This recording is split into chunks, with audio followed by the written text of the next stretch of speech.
तैनात निलेश राणे यांनी राजकारणातून निवृत्तीची घोषणा केल्यानंतर कुडाळ मालवणमध्ये राजकीय उलथापालथ घडते, काय अधिकची माहिती द्याल? निश्चित चिन्मय खरं आहे, कारण की कुडाळ मालवण एकूणच विधानसभा मतदारसंघामध्ये निलेश राणेंची फार चांगली पकड जी आहे ही मागील काही वर्षामध्ये एकूणच झालेलं चित्र आपण पाहायला मिळत होतं। आताच्या घडीला अक्षरशः रात्रीचा दिवस करून निलेश राणे मतदारसंघातील गावागावामध्ये पोहोचतायत। अशी परिस्थिती असताना अचानक निलेश राणेंचं ट्विट येणं की माझं राजकारणात मन रमत नाही, मुळात हे वाक्यच संशयास्पद आहे। राजकारणात मन नेमकं का रमत नाही या कारणाचा शोध हा कुठेतरी भारतीय जनता पार्टीच्या वरिष्ठ नेत्यांनी घेणं हे गरजेचं झालंय।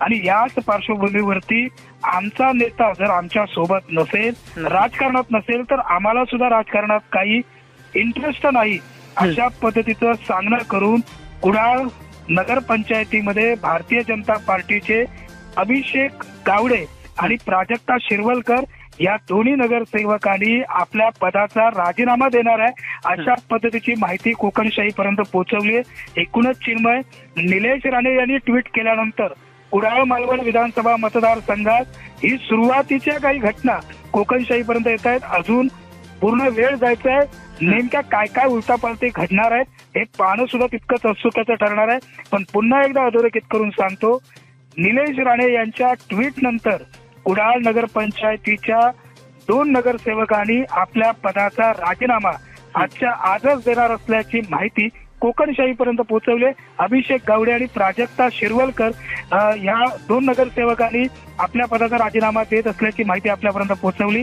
प्राजक्ता शिरवलकर या निलेश राणेंचे विश्वासू शिलेदार असलेले आनंद शिरवलकर यांच्या सौभाग्यवती आहेत। त्यामुळे एकूणच निलेश राणेंच्या राजकारणातून निवृत्तीच्या घोषणेनंतर आता कुडाळ मालवण विधानसभा मतदारसंघात आणि संपूर्ण सिंधुदुर्ग जिल्ह्यात नेमक्या काय काय राजकीय उलटापालटी घडणार आहेत हे पाहणं सुद्धा तितकंच महत्वाचं ठरणार आहे, एवढं निश्चित आहे। चिन्मय, धन्यवाद तैनात आपण दिलेल्या माहितीबद्दल। असे नवनवीन व्हिडिओ पाहण्यासाठी कोकणशाहीचं YouTube चॅनल सबस्क्राईब करा व बेल बटन प्रेस करा। तसेच फेसबुक पेज लाईक करा आणि इंस्टाग्राम पेज व ट्विटर पेजला फॉलो करायला विसरू नका।